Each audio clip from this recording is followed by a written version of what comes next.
সুন্দরী কি করছো? এই তো বড়ই মাখাচ্ছি। বড়ই? হ্যাঁ। দেশি বড়ই? টক হবে না মিষ্টি?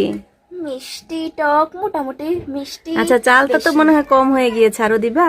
হ্যাঁ, ওই যে ওদিকে কাটছি তো। আচ্ছা আচ্ছা। আর হলো কি, এখানে আছে কি? এখানে আছে ধনিয়া পাতা, বড় ধনিয়া আর পাতা, মরিচ, কাঁচা মরিচ, বড় ধনিয়া পাতা মানে লঙ্কা, যাই বলুক।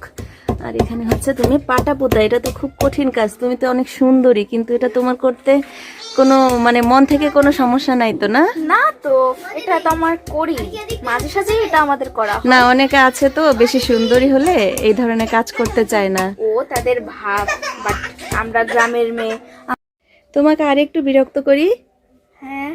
আচ্ছা, তুমি যে এই যে মজার একটা জিনিস বানাচ্ছো, হ্যাঁ, এটা তো বুঝলাম যে টক ভর্তা, কিন্তু তুমি হলো এর ভেতরে কি কি দিবা, কি কি দিয়ে করবা তুমি এই রেসিপিটা? এটা প্রথমে হচ্ছে এখানে ছেঁচছি, তারপরে এখানে আছে চালতা, তারপরে এগুলা ছেঁচার পরে এই যে ধনিয়া পাতা আর মরিচ দিব, তারপরে লবণ আর হচ্ছে পাটালি গুঁড়ো আছে সেইটা দিব।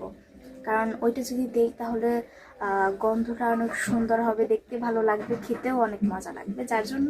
ও আচ্ছা, এই জন্য তুমি চিনি না দিয়ে পাটালি গুড়টা পাটালি গুড় দিতে দিব, যাচ্ছ? হ্যাঁ। আচ্ছা, তো তুমি তো ভালোই জানো, মাঝে মধ্যে করো মনে হয় না এগুলো? হ্যাঁ, প্রায়ই করা হয়। ওকে, করো। আমি কি পাবো একটু? অবশ্যই, কেন পাবে না। ঠিক আছে, তাহলে সুন্দর করে করো, আমার তো জিভে পানি চলে আসছে। আচ্ছা।